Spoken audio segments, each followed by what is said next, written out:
Des Autotransact Talange, réseau plus que pro pour la défense du consommateur. Aujourd'hui, dans le cadre de ce présent document, nous allons donc vous présenter la question juridique pertinente qui est celle du droit des marques. Voilà. À cet effet, nous allons vous présenter également un document vidéo que nous avons repris d'un TikToker et vous allez voir, celui-ci va permettre de mettre en forme la dérive qui est celle de ces individus qui pensent pouvoir agir en toute impunité, en dépit de toutes les règles élémentaires du droit français, puisque nous sommes dans un pays de droit, la France,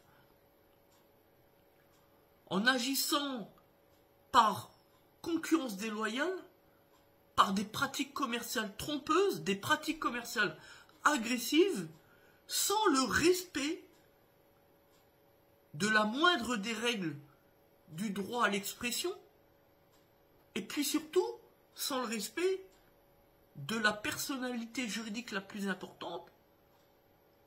Eh bien, c'est ce pourquoi ils font justement ces documents vidéo. Le consommateur, leurs propres clients, leurs propres abonnés, sur un élément fondamental qui est celui, et on peut le constater aisément dans leurs propres documents, de l'ouverture au numéro d'immatriculation des véhicules. En effet, on n'hésite pas un seul instant, sans comprendre ses propres droits en tant que professionnel de l'automobile, passer la vidéo, le téléphone, peu importe, la caméra, en toute insouciance, devant la plaque d'immatriculation de tel ou tel véhicule dans son atelier. Ceci et ce seul élément démontre à quel point on n'a pas conscience de la gravité de ses propres actes. C'est comme impressionnant pour un chef d'entreprise. C'est pour ça d'ailleurs que j'explique et que je dénonce bien souvent que le métier de chef d'entreprise, c'est des responsabilités. On ne fait pas n'importe quoi, n'importe comment. Et quand on décide, parce que c'est la mode de faire des documents vidéo, eh bien, d'agir ainsi, on doit le faire en pleine connaissance de ses droits, de ses devoirs, de ses obligations à l'endroit de la société, bien sûr, l'autorité judiciaire, mais aussi eu égard à ses propres clients. Parce qu'aujourd'hui, chacun d'entre nous, d'entre vous le sait, nous vivons dans un monde d'imposture, de charlatanisme, d'escroquerie, et il n'est pas rare de voir certains fraudeurs faire le tour des documents vidéo pour aller juste rechercher un numéro d'immatriculation, poser des plaques en binôme et commettre à son tour ses propres infractions en toute impunité. Voilà pourquoi, lorsqu'on décide de faire un document vidéo, on doit le faire en pleine connaissance de ses droits, en pleine conscience, et ne surtout pas donner des arguments aux futurs fraudeurs, aux futurs escrocs. Et c'est aussi une marque de respect à l'endroit de son client, qui n'a certainement pas envie de voir dans des documents vidéo, d'ailleurs exécutés à son insu bien souvent, une plaque d'immatriculation qui est celle de son véhicule, visible d'Internet, visible des réseaux sociaux, et surtout visible sur l'espace public. Parce que, au risque de devoir me répéter, quand on agit sur l'espace public, il y a un certain nombre de règles de droit à respecter.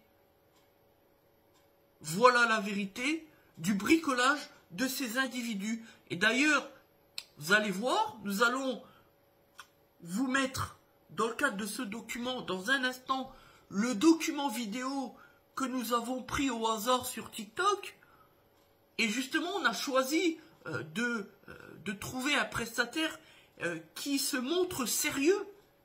Et c'est ce qu'on pense. On a vraiment affaire à quelqu'un qui a l'air très compétent dans ce métier. Et vous allez voir, c'est un petit document d'une minute 20, qui est plein d'enseignements.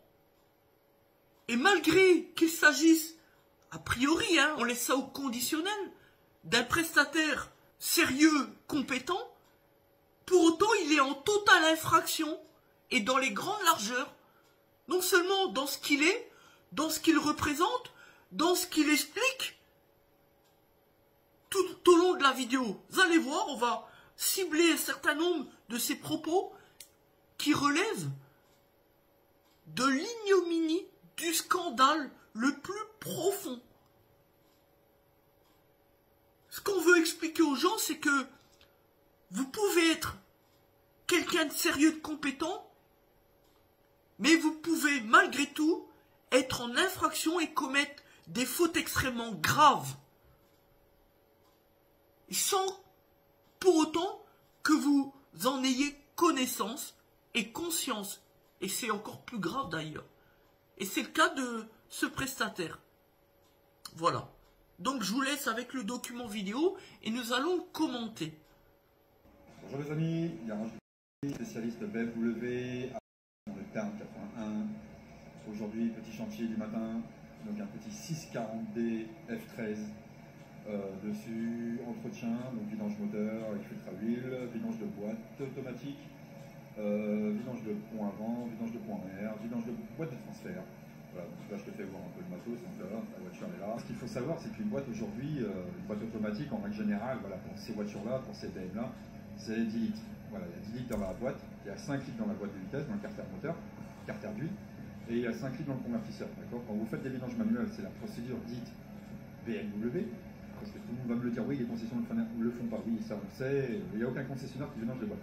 Voilà, parce qu'aujourd'hui c'est de la vente de voitures, vos voitures sont garanties 5 ans ou 100 000 km, mais voilà, ils se mettent avec ça, il n'y a pas de ça dans les cahiers des charges, donc ça vous oubliez bien.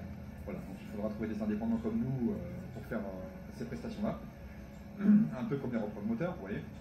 BMW ne font pas les reprends de moteur. Donc voilà, il faudra trouver un indépendant pour faire des suppressions FAB, etc. etc. Voilà. C'est comme ça que ça marche.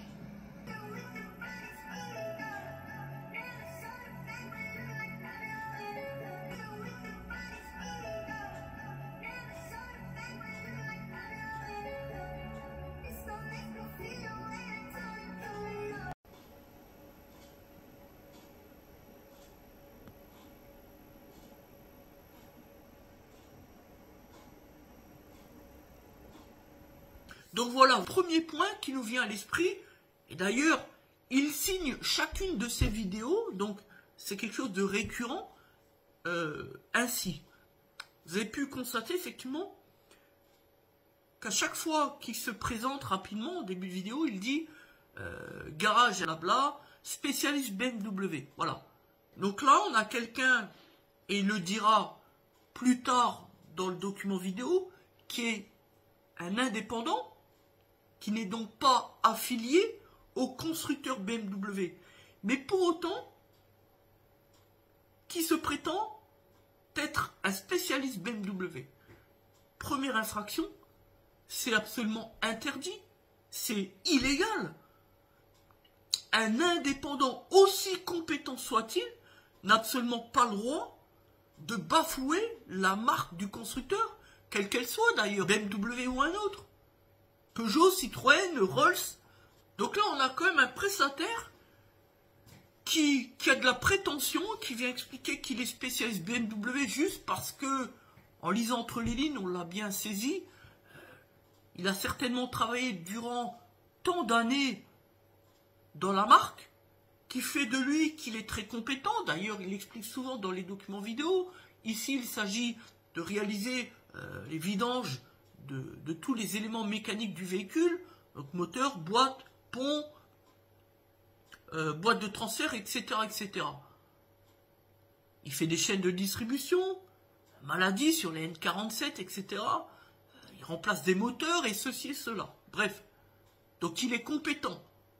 Voilà, ça on peut le démontrer. Bon, a priori, bon. Mais pour autant, cela ne suffit pas à venir dire, dans le cadre de tant de documents vidéo, qu'on est spécialiste. Parce qu'être spécialiste, être un expert, ça démontre une expertise. Mais comment prouver une expertise en justice? La preuve par le témoignage d'un retour d'expérience client ne suffit pas. Donc la preuve testimoniale, c'est bien, mais ça ne suffit pas. Il faut ce que l'on appelle un commencement de preuve par écrit, c'est-à-dire, par exemple, un avis certifié, un avis client certifié. Et attention, je dis bien certifié, pas les avis Google, pas des avis sur les réseaux sociaux, qui ne constituent que ce que l'on appelle en droit français, depuis la réforme de 2022, qui est d'ailleurs une directive européenne, un contenu commercial. Un contenu commercial n'est pas un avis client au sens juridique. Ça veut dire que c'est un avis qui n'a pas de valeur probante, qui n'en est pas un, ni plus ni moins. Même si on arrive à faire la preuve que ce client est bien client de l'entreprise, ce contenu commercial ne prouve en rien qu'il s'agisse d'un avis. Parce qu'il faut qu'il y ait la volonté du client à délivrer un avis pour pouvoir soutenir que ce qui est dit dans ce retour est authentique et surtout émane de la main, de la volonté de ce client. Voilà pourquoi il y a des règles en France et qu'il faut les appliquer. C'est pas pour emmerder le monde, c'est simplement pour qu'il y ait un cadre légal. Donc, quand on n'a pas d'avis certifié, comme par exemple les avis qui sont les nôtres avec le réseau Plus que Pro, certifié par la blockchain, par le respect de la norme ISO 20488, et comme nous avec Plus que Pro, l'accès à une filiale Archineo qui permet de sécuriser les données clients, les fameux avis clients, dans un stockage sécurisé, dans les data centers. Voilà. Quand on n'a pas tout cela, on n'a pas ce process de contrôle, de vérification et d'authentification des avis clients, on ne peut pas considérer que c'est un avis. Voilà pourquoi il faut la preuve testimoniale d'un client, plus aussi la preuve, le commencement de preuve par écrit. Les deux, mais seulement les deux ensemble, ont une valeur probante devant les tribunaux. Voilà. Donc il faut faire attention à tout cela. C'est pour ça que je dis que on ne peut pas prétendre être un spécialiste BMW si on n'est pas affilié au réseau, si on n'est pas ni une agence, ni un concessionnaire BMW. Pourquoi croyez-vous qu'il existe des contrats de concession entre le constructeur, hiérarchiquement, et ses concessionnaires? Il y en a plein, par exemple, dans un pays comme la France, ou dans les autres pays, peu importe. C'est pour montrer, expliquer l'échelle. Et ensuite, pour un concessionnaire, vous aurez leur lot d'agences. Voilà. Donc en bas, on a les agences qui dépendent des concessionnaires qui, eux, dépendent du constructeur. Constructeur France, puis après, constructeur représentatif dans les autres pays. Bref, peu importe. Voilà. Le contrat de concession, c'est une licence de marque que l'on va accorder par confiance à un prestataire. Pour que le constructeur puisse accorder une licence de marque à un prestataire, il ne s'agit pas juste d'être bon techniquement. C'est pas que cela. Il y a plein de prérequis à prendre en considération. Il ne s'agit pas juste de faire bien son métier, de savoir faire des chaînes de distribution, des moteurs, etc., etc. C'est bien, mais c'est pas ça le contrat de concession. Le contrat de concession, c'est avant toute chose vendre du véhicule neuf. Parce que le constructeur, lui, il fabrique les véhicules, il veut les vendre. Après, tout ce qui est après-vente, c'est-à-dire l'entretien, la réparation, c'est une autre question. Ça n'entre pas en ligne de compte au départ.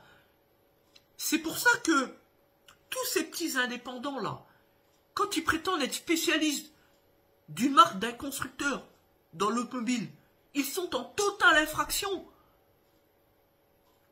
Parce que ça n'a aucun intérêt. Le débat n'est même pas là. Quand on dit qu'on est spécialiste BMW, le minimum, c'est de pouvoir vendre des véhicules BMW. pour ça, de toute manière, il faut être concessionnaire BMW.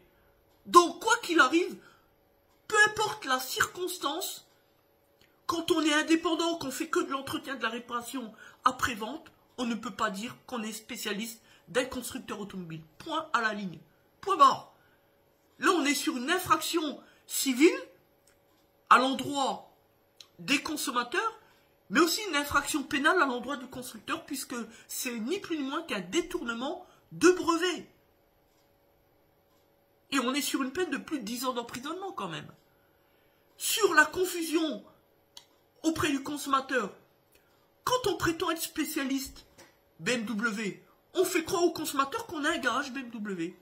Il faut penser, juridiquement parlant, global. Il ne faut pas se dire, ah ben, le mec il a compris qu'on n'était pas un concessionnaire, blabla. Non. Le citoyen lambda, lui, il ne cherche pas à comprendre. Il a besoin d'un service, il voit une annonce, c'est marqué spécialiste BMW, ou par les réseaux sociaux, il voit quelqu'un qui prétend être spécialiste BMW, pour lui, c'est un garage BMW, il ne va pas chercher plus loin. C'est comme ça le consommateur. Il est comme ça. Surtout qu'aujourd'hui, le consommateur, surtout en France, à plus forte raison, il veut une information, il la veut tout de suite. Il ne va pas avoir le temps de réfléchir, il ne veut pas réfléchir d'ailleurs. Donc il voit sur les réseaux sociaux spécialistes BMW, pour lui c'est garage BMW. Il a une BMW, il a besoin d'un service BMW, hop, il vous contacte.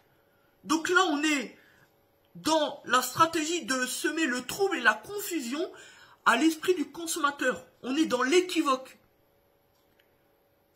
Ce n'est ni plus ni moins que constitutif de pratiques commerciales déjà trompeuses, ça c'est le premier point, mais surtout agressives, parce que les réseaux sociaux, l'objectif, c'est d'attirer le consommateur par des documents quand on prétend être spécialiste BMW.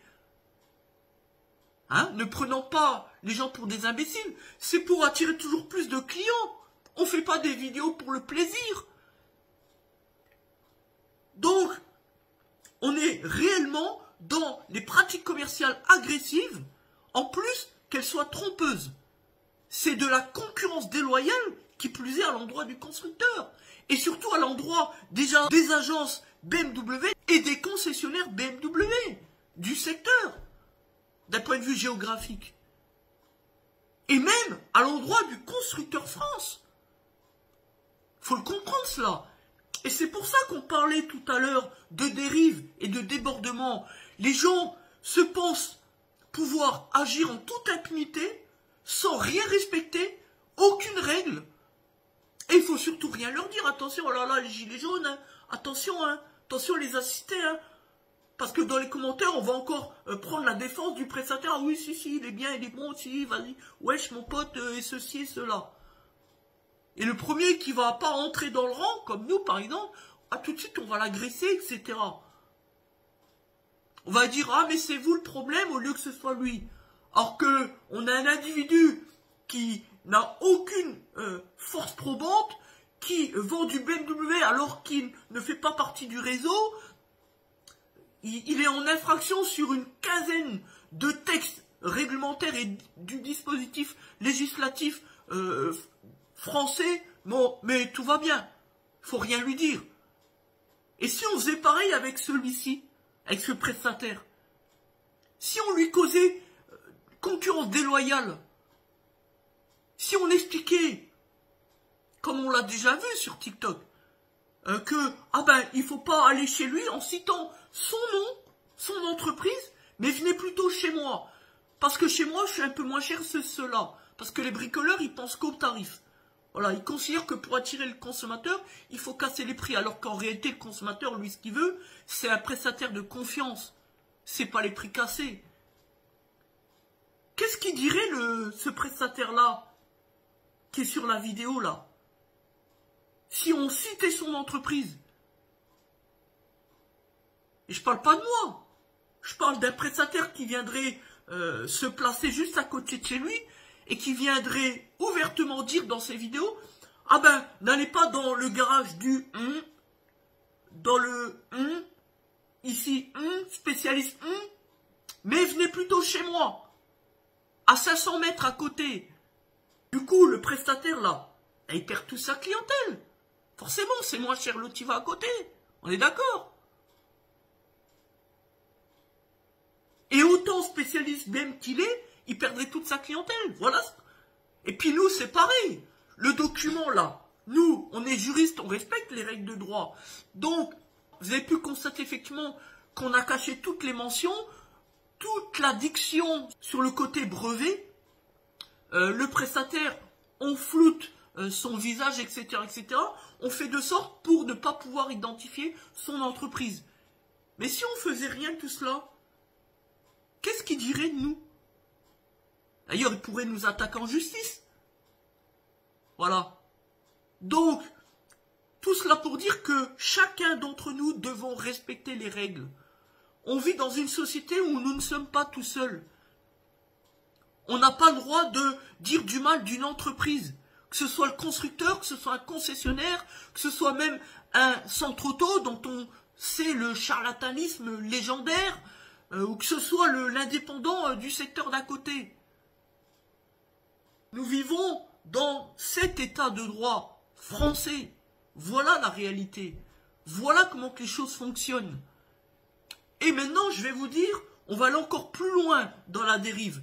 Si vous avez suivi le document vidéo vers le milieu du document, à un moment donné, vous avez donc le prestataire qui évoque que, lorsqu'il dit qu'il est indépendant, que, ah ben oui, les concessionnaires, on le sait, ils veulent vendre que des véhicules neufs, etc. Ils ne font pas de vidange de boîtes de vitesse automatique, etc. C'est pour ça qu'il faut aller voir des indépendants comme nous, comme moi et ceux-là. Bref.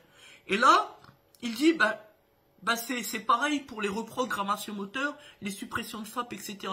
Il faut aussi aller voir des indépendants, puisque BMW ne le fait pas. Voilà. Donc là, on a un flagrant délit dans son discours d'agression à l'endroit du constructeur BMW. C'est du dénigrement pur et simple. Donc le constructeur BMW pourrait assigner en justice ce prestataire si jamais il tombait sur l'une ou l'autre de ces documents vidéo du quotidien sur TikTok. Et franchement, vu ce que j'ai déjà vu sur lui, on l'a dit tout à l'heure, pourtant ça a l'air quelqu'un de très compétent. Mais je donne vraiment pas cher de sa peau si BMW France tombe sur ces vidéos. Vraiment pas cher de sa peau. Du dénigrement parce qu'il dit que BMW, tout ce qu'ils veulent, c'est vendre des véhicules neufs. Ils ne proposent pas de vidange de boîte et ceci, cela. Ça, c'est du dénigrement au sens légal. Et le dénigrement est largement constitué.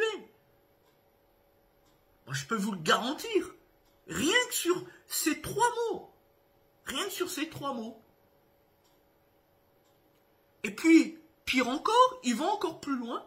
Il va carrément solliciter les lecteurs, ceux qui ont vu et qui vont voir donc son document vidéo, à faire de la suppression de FAP auprès de certains charlatans.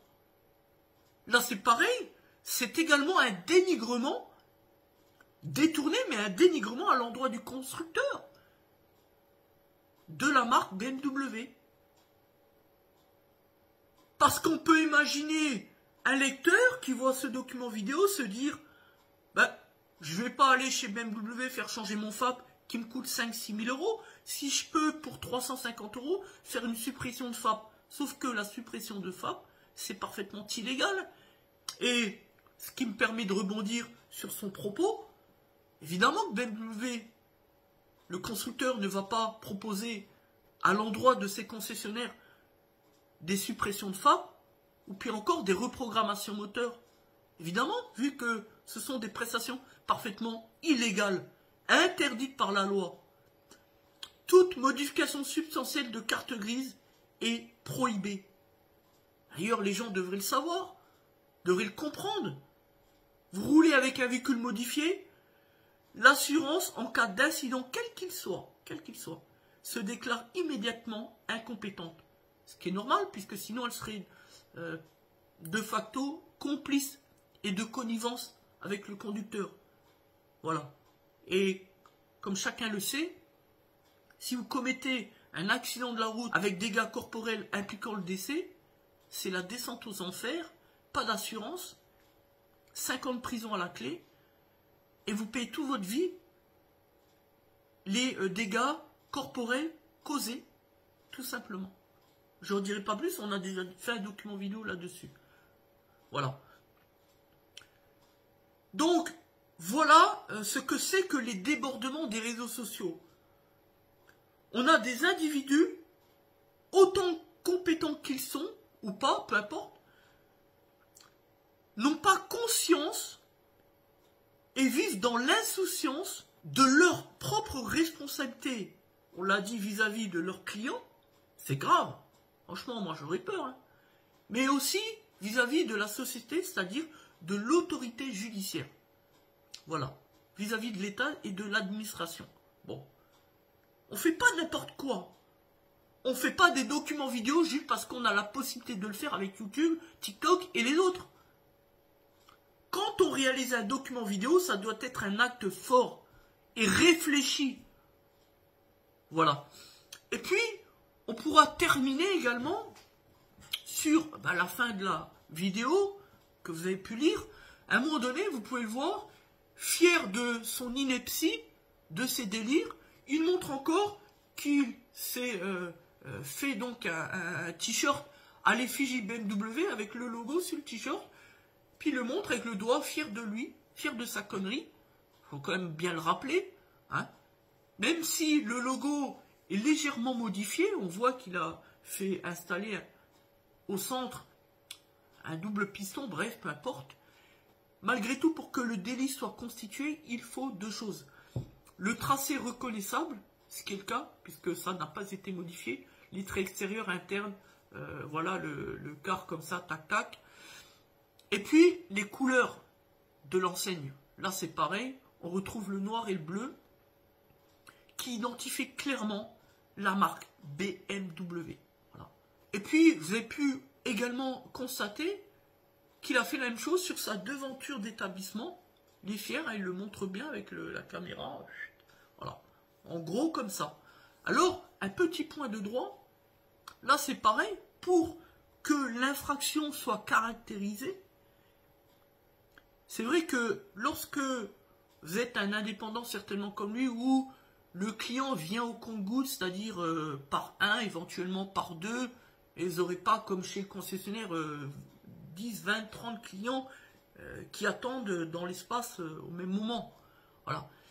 Eh bien, pour que l'infraction de détournement de brevet soit caractérisée, il faut qu'il y ait un certain nombre de publics. Voilà. Donc on va dire que, bon après c'est au cas par cas, etc. Mais globalement, pour comprendre, voilà, si vous avez 1 ou 2 clients qui attendent devant l'établissement, voilà, devant l'effigie BMW, hein, voilà, le panneau BMW, alors qu'on n'est pas chez BMW, hein, comme chez ce prestataire-là, ça passe. Par contre, si vous avez commencé à avoir 5-6 clients qui attendent devant, qui discutent naturellement entre eux, etc. Là, on est dans une infraction qui devient caractérisée, vous voyez. Donc ça peut aller très loin tout cela. Ça peut aller très loin. On n'a pas le droit d'utiliser sans l'accord tacite du constructeur de la marque ces logos, ces identifiants, ces indicateurs, quels qu'ils soient, que ce soit sur Internet ou physiquement devant sa devanture d'établissement ou à l'intérieur, peu importe, sur ses réseaux sociaux, peu importe, sans son accord, on n'a pas le droit. Et je vois déjà arriver nos détracteurs venir dire que mais peut-être qu'il a eu l'accord. Non, non, jamais il obtiendra un accord tel, jamais de la vie. L'accord, il est donné par le contrat de licence, qui permet de protéger les parties. Le concessionnaire et le constructeur, le donneur et puis l'affilié. Ça s'arrête là. Le contrat de licence, le contrat de concession, il permet de protéger les parties, encadrer la relation commerciale. Ça s'arrête là. Jamais un indépendant, en plus, une personne comme ça, un petit mécano comme ça, sans dénigrer, hein, jamais on pourra obtenir un accord quand on est comme ça, un petit garagiste, avec peu ou pas du tout de personnel. Puisque le contrat de licence répond à un certain nombre de critères. On l'a expliqué tout à l'heure. Voilà. Pour toutes ces raisons, il ne peut pas y avoir d'accord. Hein? Voilà. Puis, pour parler d'infraction caractérisée, quand vous allez sur son compte TikTok, et on vous l'a mis également en fin de document vidéo, on voit bien, c'est marqué de site garage du, blabla, et en dessous, spécialiste BMW. Cette seule mention, déjà, en dit long. On a la volonté, qui est la sienne donc, d'attirer le client, de lui dire, nous on a une spécialité, on est BMW, on fait du BM, on est vraiment compétent là-dedans. C'est ça que ça veut dire finalement. Donc le but c'est réellement d'attirer le client. C'est pas juste de dire, ben voilà, je fais que du BMW, je suis spécialiste BMW, et puis je suis transparent et donc je fais des documents dans le sens. Le seul qui est transparent, c'est nous. Le seul vrai spécialiste de la transparence, c'est nous. Le seul qui est, s'il devait en avoir un, qui a la faculté de faire des documents vidéo, ce serait nous. Parce que nous sommes le seul qui respectons les règles de droit lorsqu'on fait des documents vidéo. Le seul légitime à le faire. Parce que quand on fait des documents vidéo, c'est pas pour attirer le client, nous. C'est pour établir le principe de transparence de l'établissement. Parce qu'il n'y a que cela qui va permettre de rétablir le climat de confiance avec les consommateurs vis-à-vis des métiers de l'automobile. Pas vis-à-vis de nous, on n'en a rien à faire. Mais de l'automobile, c'est ça qui est important. Et puis le deuxième point, nous, les documents vidéo qu'on réalise, que ce soit sur TikTok à plus faible échelle, ou sur la chaîne principale sur YouTube de l'établissement, c'est ce qu'on appelle la défense du consommateur, ce qu'on fait là aujourd'hui. C'est-à-dire protéger le consommateur contre l'intox et la désinformation, contre les pseudo-tiktokers, les pseudo-youtubeurs, les charlatans et surtout même des particuliers, des bricoleurs qui ne sont pas professionnels, mais qui passent leur temps à faire des documents vidéo pour, encore une fois, attirer les gens à faire du travail au noir, le fameux travail au black, ce que l'on appelle en droit français le travail dissimulé, puni de 3 ans d'emprisonnement et 45 000 € d'amende en cas de flagrant délit. C'est ça qu'il faut savoir. Tout ça est parfaitement illégal, mais aujourd'hui tous les moyens sont bons pour attirer le client, pour faire du fric, parce que, on l'a tous compris, la conjoncture est difficile, et du coup vous avez de plus en plus d'imposteurs comme cela, qu'ils soient professionnels ou non, qui vont essayer d'attirer les gens en parallèle par ce biais-là des réseaux sociaux pour faire du travail non déclaré, on le disait à l'instant, travail dissimulé, pour faire du fric, parce qu'en plus de ça, on va venir dire, ben, l'administration fiscale ne nous respecte pas, on est toujours trop taxé, on nous prend trop d'impôts, trop de taxes, trop de TVA, etc., etc. Il y aura toujours un mot pour critiquer le gouvernement, Macron, et ceci et cela. Sauf que quand on a accepté de travailler en France, on accepte les règles, on est contribuable, et on accepte, sinon on dégage. Voilà la réalité.